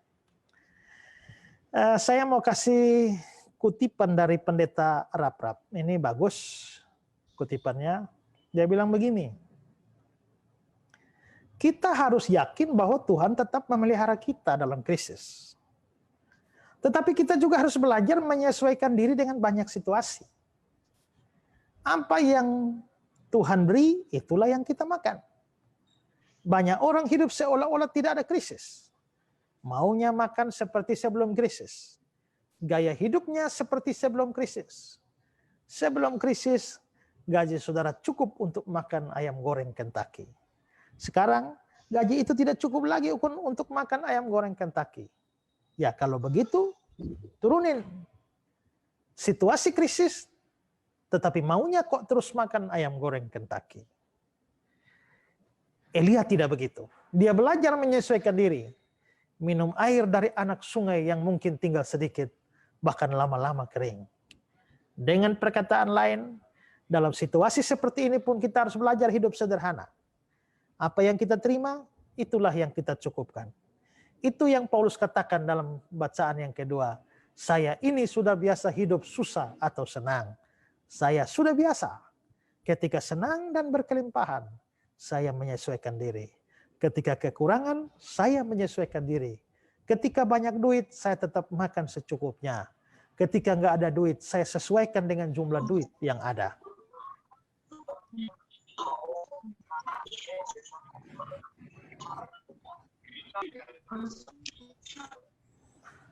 Apa yang terjadi di tengah-tengah bangsa kita ini terbalik. Bukannya kita menyesuaikan kebutuhan kita dengan duit, tapi kita memaksa duit kita sesuai keinginan kita. Jadi akhirnya apa yang terjadi? Duit tidak cukup, tapi kita tetap mau makan ayam goreng Kentucky. Terpaksa harus menambah duitnya. Bukan? Caranya korupsi. Jadi kalau duit kita hanya pas untuk membeli tempe, belilah tempe selama krisis. Itu suatu renungan yang sederhana, tapi menurut saya menarik. Saya belajar dari pendeta Rap-Rap ini, dia bilang begini, bahwa Kadang-kadang kita berpikir bahwa kalau Tuhan mau bikin mujizat itu sesuai dengan pikiran kita. Ya misalnya saya mau makan ayam goreng, tapi ternyata yang saya punya cuma tempe. Lalu saya minta mujizat supaya Tuhan mengubah tempe menjadi ayam goreng. Dalam nama Yesus Tuhan ubah tempe jadi ayam goreng. Amin. Begitu buka mata, tetap tempe, bukan ayam goreng. Berdoa lebih serius lagi. Tuhan, Engkau maha kuasa, Engkau sanggup mengubah tempe ini jadi ayam goreng. Dalam nama Yesus. Begitu buka mata, tidak jadi ayam goreng, tetap tempe. Berdoa lagi, Tuhan ubahlah tempe ini jadi ayam goreng. Dalam nama Yesus. Buka mata, ternyata hanya tempe, bukan ayam goreng. Lalu akhirnya dia berdoa lagi. Tuhan, buatlah mujizat. Kalau Engkau tidak mau mengubah tempe ini menjadi ayam goreng, bekerjalah di hati saya, ubahlah ayam goreng di hati saya itu jadi tempe. Ubahlah ayam goreng di kepala saya itu jadi tempe. Amin. Begitu amin, dia tidak menginginkan ayam goreng lagi. Kalau begitu dia bisa menikmati tempe. Berarti Tuhan bisa buat mujizat apa yang di depan kita menjadi seperti di hati dan pikiran kita. Tapi Tuhan bisa buat mujizat dengan mengubah apa yang ada di pikiran dan hati kita sesuai dengan realita. Itu menarik. Ada seorang anak kecil yang kehilangan kelereng. Menangis sejadi-jadinya. Pamannya bilang, nak, berdoa biar Tuhan tolong supaya kamu ketemu kelereng-kelerengmu. Tiap hari, 3 hari dia berdoa. Hari keempat dia bangun dan sudah ketawa-ketawa, tidak seperti hari sebelumnya. Mamanya tanya, nak, apakah kelereng-kelerengmu sudah ketemu? Tidak, Mama. Terus kenapa sekarang sukacita? Karena sekarang setelah Adi berdoa 3 hari, Adi sudah tidak menginginkan kelereng itu lagi. Nah, dia sudah sukacita. Nah, jadi kita lihat bahwa memang kita belajar untuk hidup menyesuaikan diri dengan apa adanya. Karena itu berbijaklah. Kita punya kehidupan berbeda-beda, tantangan, kesulitan bagi kita juga berbeda-beda. Kita punya problem ekonomi yang berbeda-beda, tapi kalau memang kita mengalami kesulitan dalam hal-hal seperti itu, belajarlah menyesuaikan diri dengan kondisi yang ada. Dan yang terakhir adalah kita belajar untuk memiliki ketaatan kepada firman Tuhan. Tuhan memang memelihara Elia dalam kondisi seperti itu. Tapi semua itu juga terjadi kalau Elia menunjukkan tanggung jawabnya taat kepada Tuhan. Dalam 2 tempat sebagaimana kita lihat ya, bahwa Tuhan memelihara Elia di sana. Kita juga bisa melihat ketaatan Elia pada firman. Pada waktu Tuhan memerintahkan Elia bersembunyi di sungai Kerit, dia taat. Coba ayat 2, 3, dan 5 ya. Kemudian datanglah firman Tuhan padanya, pergilah dari sini, berjalanlah ke timur, bersembunyilah di tepi sungai Kerit. Lalu ayat 5 bilang, lalu ia pergi dan melakukan seperti firman Tuhan. Berarti Elia menunjukkan ketaatan. Pada waktu sungai Kerit kering dan Tuhan memerintahkan Elia pergi ke Sarfat. Ayat 8-10. Ya, bersiaplah, pergilah ke Sarfat. Diamlah di sana. Lalu ayat 10 bilang, sesudah itu dia bersiap lalu pergi ke Sarfat. Jadi kita bisa lihat Elia dalam 2 kasus ini taat. Saya berikan kutipan yang tadi, ya. Tuhan menyuruh Elia untuk pergi ke sebuah kota bernama Sarfat. Jika kita menjadi Elia, mungkin kita akan menolak perintah Tuhan. Bayangkan, Elia dipelihara dengan baik di tepi sungai Kerit. Tanpa bekerja, Elia tetap dapat menikmati roti dan daging setiap hari. Hidupnya tidak kekurangan suatu apapun. Bukankah hal itu merupakan sesuatu kehidupan yang sangat menyenangkan? Tapi sekali lagi Elia memilih untuk taat kepada perintah Allah. Hasilnya, Elia diberikan kuasa untuk melipat gandakan tepung dan minyak bagi janda di Sarfat itu. Tidak hanya itu, Elia juga membangkitkan anak perempuan janda di Sarfat itu dari kematian. Ya, sekalipun saya tidak sedang secara khusus mau membicarakan tentang janda Sarfat itu, tapi kita juga bisa melihat ya bahwa janda Sarfat itu memberikan teladan yang baik dalam hal ketaatan. Waktu Elia meminta membuat roti untuknya, janda itu taat. Sehingga akhirnya dia justru terpelihara juga melalui tepung dan minyak yang tidak habis itu. Dan semua itu menunjukkan bahwa memang pemeliharaan Tuhan kepada kita itu tidak terlepas dari ketaatan kita kepada Dia. Dia sanggup memelihara kita, Dia sanggup mencukupkan kebutuhan kita, Dia sanggup membuat kita tetap bertahan di tengah-tengah krisis atau pandemi. Dia sanggup membuat kita tetap bertumbuh. Tapi tanggung jawab kita adalah belajar taat hari demi hari kepada Dia. Banyak orang dalam keadaan kondisi semacam ini membuat mereka tidak mau taat atau mengabaikan firman Tuhan. Orang lalu berpikir bahwa dia tidak perlu lagi berbakti dan hanya terus kerja pada hari di mana harusnya dia berbakti. Dia tidak lagi mau memberikan persembahan kepada Tuhan. Dan tidak lagi mau melakukan berbagai macam aktivitas pelayanan. Kita belajar dari janda Sarfat dan juga Elia bahwa ketaatan kita memang ada pemeliharaan Tuhan, tapi ada bagian tanggung jawab kita. Kalau kita membaca misalnya Matius 6 ya tentang jangan kamu khawatir akan apa yang kamu makan, minum, pakai, lihatlah burung di udara tidak menabur, tidak menuai, tidak mengumpulkan bekal dalam lumbung, tapi diberi makan oleh Bapamu di surga. Nah itu kesannya bisa saja membuat, kalau begitu orang bisa mengabaikan tanggung jawabnya, tidak perlu kerja, tidak perlu berusaha. Ya, tapi tidak. Bukankah Tuhan memberi makan kepada burung, tapi tidak hanya buka mulut dari langit jam makan-makan. Tapi burung itu harus pergi memungut semua yang Tuhan beri. Dia di laut, di ladang, di padang. Bunga memang Tuhan hiasi, tapi bunga tidak pasif. Ya. Dia juga melakukan bagiannya dengan akar-akarnya mengambil setiap sari makanan yang Tuhan beri di tanah. Artinya pemeliharaan Tuhan itu tidak membuang tanggung jawab kita. Maka kita belajar untuk melakukan apa yang menjadi bagian kita sambil kita taat kepada Tuhan. Ya, orang-orang yang taat kepada Tuhan, Tuhan memberkati mereka, memberi berkat jasmani secukupnya untuk hidup mereka. Tapi juga memberi berkat rohani yang berlimpah-limpah sehingga di tengah krisis sekalipun mereka tetap mempunyai iman yang teguh. Di tengah krisis sekalipun mereka tetap bisa beriman kepada Tuhan dan berjalan seperti yang Tuhan kehendaki.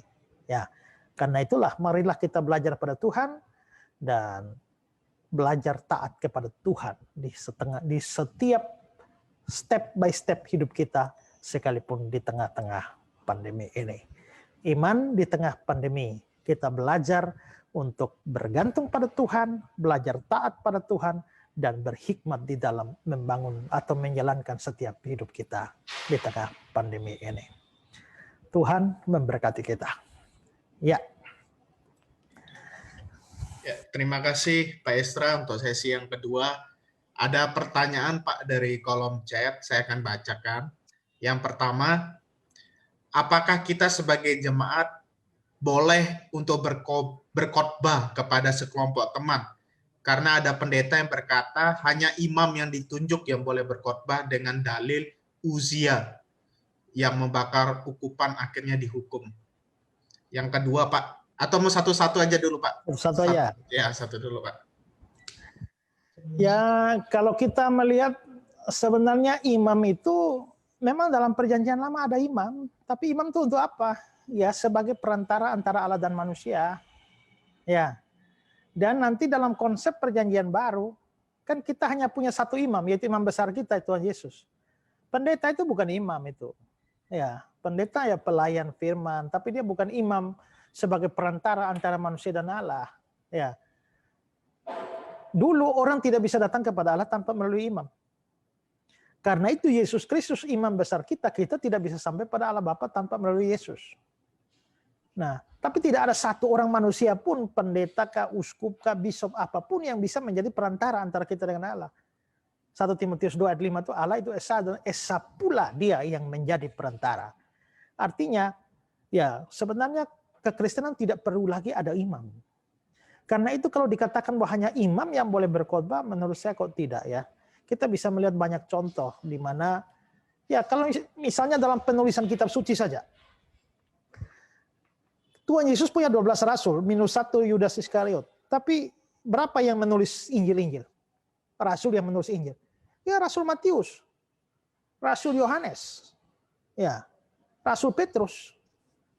Tapi Markus bukan rasul itu. Ya. Itu anak rohaninya Petrus. Lukas juga bukan rasul itu. Teman perjalanannya Paulus. Tapi ternyata mereka pun bisa Tuhan pakai untuk menulis Injil-Injil. Ya. Dan saya kira perintah untuk memberitakan firman, beritakan Injil itu tidak terbatas hanya pada imam-imam saja, pada rohaniwan, pendeta-pendeta, tapi semua orang percaya. Jadi justru saya mendukung adanya orang-orang atau jemaat biasa yang bisa melayani pemberitaan firman. Hanya memang ada hal yang perlu kita waspadai adalah bahwa ya kalau dia bisa tolong di mute ya. Ya.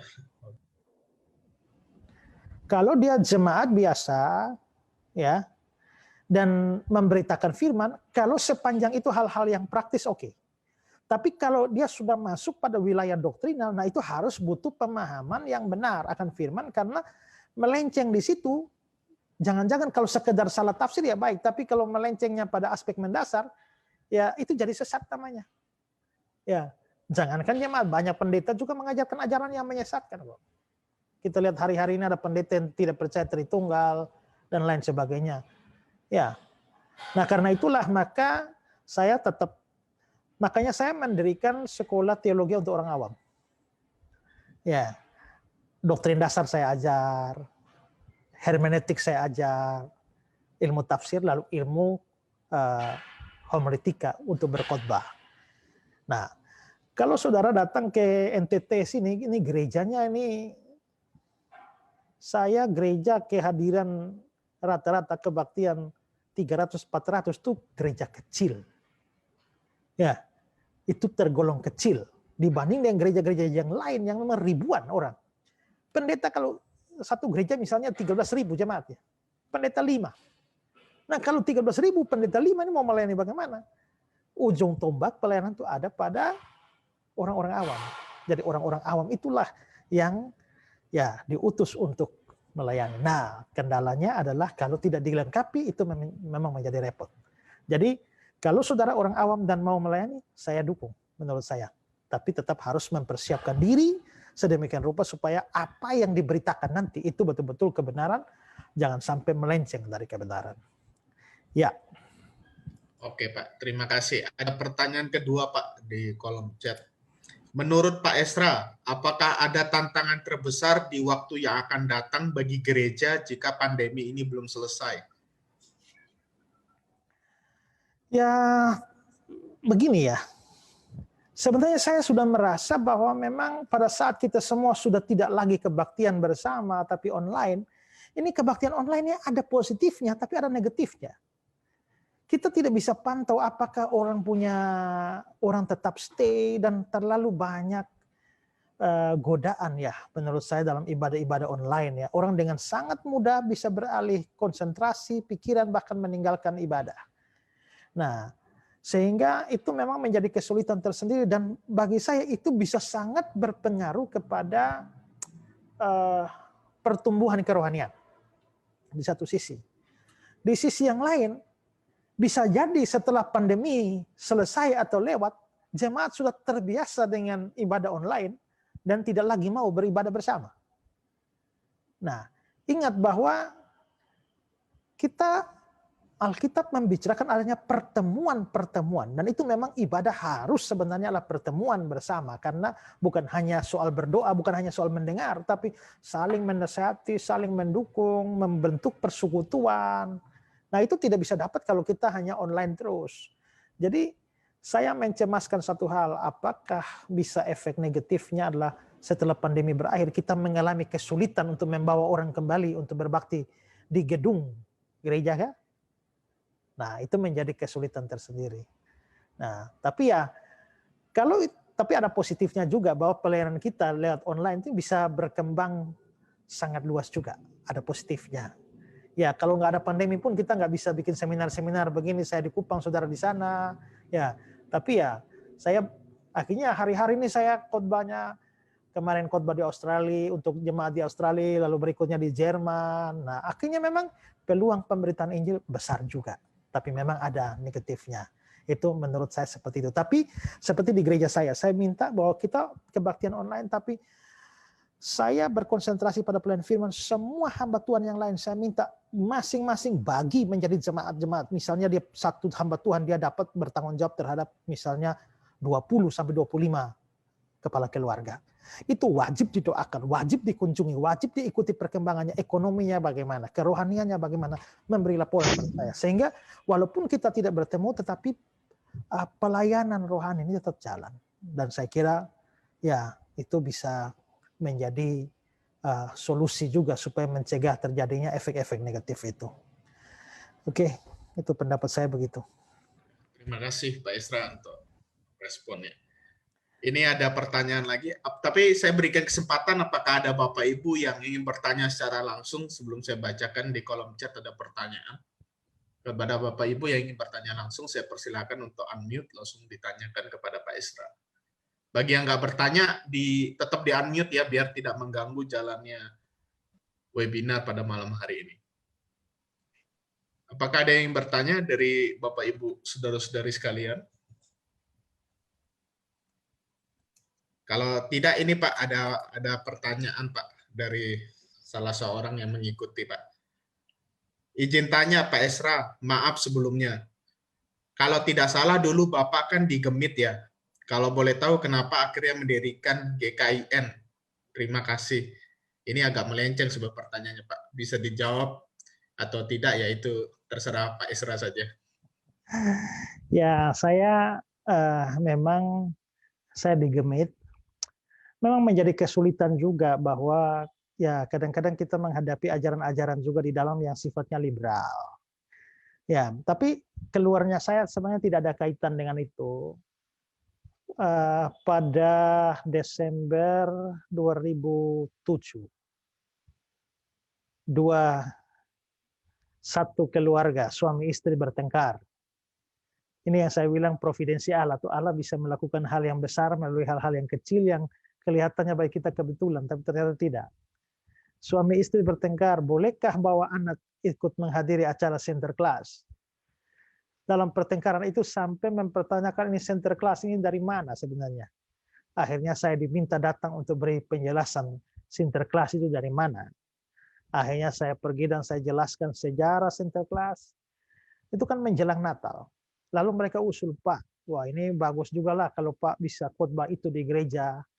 Kita semua bisa tahu tentang center class. Ya, saya pikir bagus. Akhirnya Natal 2007 saya khotbah tentang center class. Nah, lalu ada yang bilang, waduh Pak bagus. Kalau begitu bagaimana kalau khotbah itu Bapak masukkan di koran saja supaya banyak orang lebih tahu. Saya pikir-pikir bagus juga. Akhirnya khotbah itu dalam bentuk tertulis dimasukkan ke koran. Tapi ada satu kalimat yang mungkin salah atau memicu persoalan. Kalimat pembukaannya bilang begini, di dalam banyak hal, gereja Roma Katolik telah bergeser, yang harusnya untuk Kristus itu beralih kepada Maria. Misalnya doa kepada Maria. Tapi dalam hal Natal, ada banyak gereja Protestan dan Katolik itu juga melenceng. Karena lebih fokus pada center class daripada Yesus. Nah, masalah utama itu di kalimat itu, bahwa dalam gereja Roma Katolik banyak terjadi pergeseran dari Yesus pada Maria. Nah, gara-gara itulah di koran itu lalu akhirnya muncul protes dari beberapa rohaniwan Katolik di koran. Ya, akhirnya terjadilah polemik. Saya juga menjawab bla bla bla bla panjang. Akhirnya saya diskorsing dari gereja tempat di mana saya melayani. Nah, saya diskorsing, sebenarnya bukan diskorsing, dikasih cuti begitu. Ya, karena dikasih cuti ya sudah saya cutilah ke Surabaya. Setelah saya cuti di Surabaya, pas cuti datang surat, ternyata suratnya bukan surat cuti tapi surat skorsing. Ya, saya diskorsing 6 bulan, tidak boleh berkhotbah, tidak boleh tulis di koran, tidak boleh lagi siaran radio. Apabila saya melakukannya secara otomatis dianggap mengundurkan diri. Nah, saya tidak menerima hal itu. Sehingga akhirnya saya terus berkhotbah, terus tulis di koran, terus siaran. Lalu saya menyurati majelis bahwa saya sudah melakukan semua, kalau mau dikeluarkan ya keluarkanlah. Akhirnya ya sudah, saya keluar. Nah, keluar pun tidak punya rencana untuk mendirikan gereja. Saya mencintai Gemit dan saya tidak mau mendirikan gereja. Kedua, saya merasa saya bukan seorang gembala yang baik. Saya tidak punya karunia dalam penggembalaan. Kalau ngajar ya, tapi kalau menggembalakan itu terlalu sulit buat saya. Ya, saya tidak mau itu. Nah, tapi saya punya banyak simpatisan sehingga saya akhirnya menjadi pengkhotbah tamu saja di beberapa gereja. Tapi tiap kali saya berkhotbah ya, mereka ngikut saya. Lalu akhirnya ada pendeta Budi Asali dari Surabaya, dia ngomong ke saya, dia bilang, kalau orang mengikuti kamu seperti itu, kenapa kamu tidak menyediakan satu tempat saja di mana mereka yang rindu belajar kamu ajar? Akhirnya saya melalui pergumulan yang panjang dan didesak oleh pendeta Budi Asali, ya akhirnya tahun 2008 saya mulai, dan akhirnya gerejanya bisa eksis sampai hari ini. Yaitu kira-kira ringkasnya seperti itu. Ya. Terima kasih Pak Isra, kebesaran hatinya mau membuka luka lama ya berarti. Ya. Ini sebenarnya ini pertanyaannya agak privasi sekali. Harusnya japri Pak Isra aja ya. Tapi nggak apa-apa, itu artinya memang providensial lah. Ya. Kalau semua itu tidak terjadi ya, saya pada akhirnya harus menyukuri bahwa ternyata semua itu Tuhan izinkan terjadi. Lepas dari saya ada salah, ya teman-teman ada salah, tapi itu providensial lah. Kalau itu tidak terjadi, pelayanan saya tidak akan seperti sekarang ini. Ya, jadi saya menyukuri bahwa semua itu terjadi karena ya Tuhan yang menetapkannya.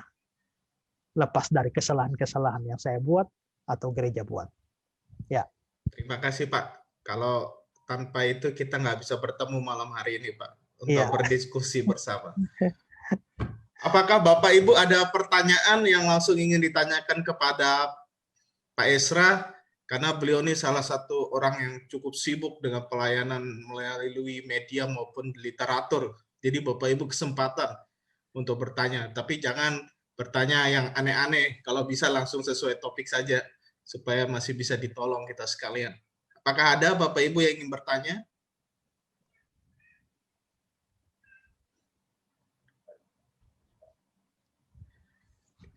Pak, ada tips nggak Pak Esra untuk jemaat sekalian yang hadir maupun juga ini ada rekan-rekan hamba Tuhan bagi kita sekalian di tengah pandemi ini, apakah dengan pelayanan melalui media sosial, melalui video rekaman dan sebagainya, ini kan kurang ada sentuhan Pak. Nah, kalau menurut Pak Esra sendiri, ada saran nggak kepada jemaat-jemaat yang ada di sini maupun juga para pelayan, apa yang sering dilupakan Pak di dalam pelayanan-pelayanan secara daring ini, yang mungkin perlu kita pikirkan kembali untuk bisa memberikan makanan rohani kepada jemaat di tengah pandemi ini Pak? Ya begini, menurut saya sih, saya sendiri melihat medsos itu sebagai arena pertempuran sebenarnya. Mungkin karena saya melihat dari kacamata saya menyukai bidang apologetik, maka saya melihat medsos itu sebagai arena pertempuran. Kenapa? Karena di tengah pandemi seperti ini, ya kita lihat bahwa belum tentu kita mau bikin kebaktian online, belum tentu jemaat kita mau kebaktian di tempat kita loh. Dia bisa merambah kemana-mana, segala macam gereja, segala macam aliran ada di situ. Nah, lalu aktivitas di medsos itu menjadi sangat meningkat. Lalu muncullah banyak orang yang mengajar firman, banyak orang yang khotbah, dan seringkali kita mendapati bahwa kalau hanya sekedar salah-salah tafsir pada hal-hal yang sekunder, oke. Tapi kalau sampai penyimpangan-penyimpangan dalam hal yang menjadi dasar iman, itu berat. Ya, itu bisa mempengaruhi dan menyesatkan banyak jemaat. Maka menurut saya sih memang kalau kita dari gereja yang baik, yang mempunyai pengajaran yang baik, memang mungkin perlu ya. Ada satu kalimat bahwa hal yang penting untuk bertumbuhnya kesesatan itu adalah yang punya ajaran benar itu diam. Nah, jadi yang punya ajaran bagus-bagus semua itu diam, maka yang ngaco-ngaco, yang kacau balau semua ini kan akan muncul, dan itu yang akan mempengaruhi umat. Karena itulah saya memang selalu mendorong hamba-hamba Tuhan yang terutama punya pengajaran yang baik, memang harus dalam tanda petik harus turun gunung, memberikan pencerahan-pencerahan yang baik kepada umat, sehingga umat ini tidak dibingungkan dengan segala macam angin pengajaran yang ada di medsos. Ya. Nah, karena itulah saya aktif di medsos itu kan melihat, wah ini ada ajaran yang menyesatkan. Minimal dengan saya memberi tanggapan, orang lalu menjadi tidak mudah percaya, biar dia bingung, tapi dia tidak, lebih baik dia bingung dalam mempertimbangkan itu atau ini yang benar, itu atau ini yang benar, daripada dia yakin dengan kebenaran sesuatu padahal itu menyesatkan. Ya. Jadi memang saya aminkan kata-kata itu, yang diperlukan untuk bertumbuhnya kesesatan adalah para pengkhotbah kebenaran itu diam. Nah, karena itulah maka saya mendorong semua hamba Tuhan, marilah dengan akun medsos kita lebih giat di dalam memberitakan firman, karena menurut saya ini pertempuran antara kebenaran dan ketidakbenaran, antara kebenaran dan kesesatan. Dan bukan hanya dari agama lain, tapi bahkan juga kan dari kalangan kita sendiri pun. Itu kadang-kadang ya musuh dari dalam itu kan jauh lebih bahaya ketimbang musuh dari luar. Ya, jadi saya dorong kita semua mari lebih gigih lah untuk rame-rame memberitakan firman yang benar. Ya. Terima kasih Pak. Ini ada intermezzo di chat itu Pak. Ya. Ada yang bertanya, kapan Pak Esra ketemu nih dengan Pak Joshua Tewu Pak, yang meluruskan ajaran Tritunggal beliau Pak? Kapan saja kalau dia mau, kan saya sudah memberi penawaran. Ya, jadi sudah beri penawaran, jadi kapan saja dia mau ya boleh-boleh saja. Tapi kadang-kadang ya saya kira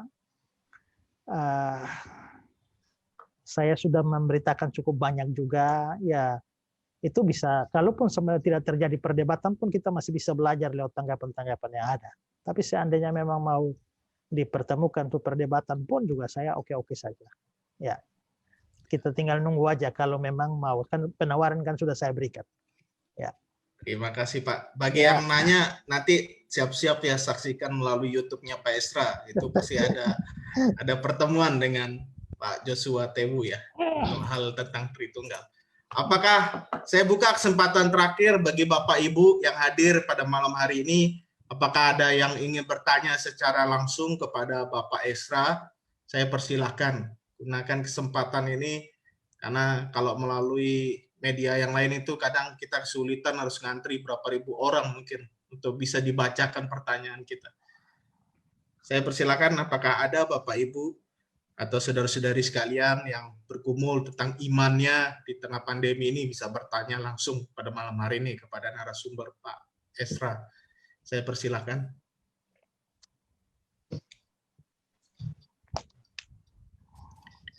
Kalau tidak ada, berarti Pak sudah jelas semua Pak. Jelas, lugas, padat semua Pak. Jadi sudah jelas semua, mereka tidak perlu bertanya Pak, jemaat sekalian. Kita akan akhiri kalau begitu, kalau tidak ada pertanyaan, kita akan akhiri sesi yang kedua ini pada malam hari ini. Saya serahkan kembali kepada Bapak Jensen ya, dan memandu acara ini. Saya persilahkan. Ya, terima kasih pada Pendeta Esra Soru sebagai pembicara, dan juga terima kasih untuk Lasa Andri sebagai moderator. Ya, sebelum kita menutup webinar pada malam hari ini, ada beberapa pengumuman. Yang pertama, setelah acara ini akan dibagikan form feedback di grup WA, tolong diisi sebagai feedback untuk kami. Nah, selanjutnya ada beberapa kegiatan. Kami mengundang Bapak dan Ibu untuk bisa bersama-sama kami dalam webinar dengan tema Krisis Kekristenan Masa Kini, tanggal 16 September 2020 dengan pembicara Pendeta Aether Huang. Kurang lebih ya jamnya seperti ini. Lalu satu lagi juga mengundang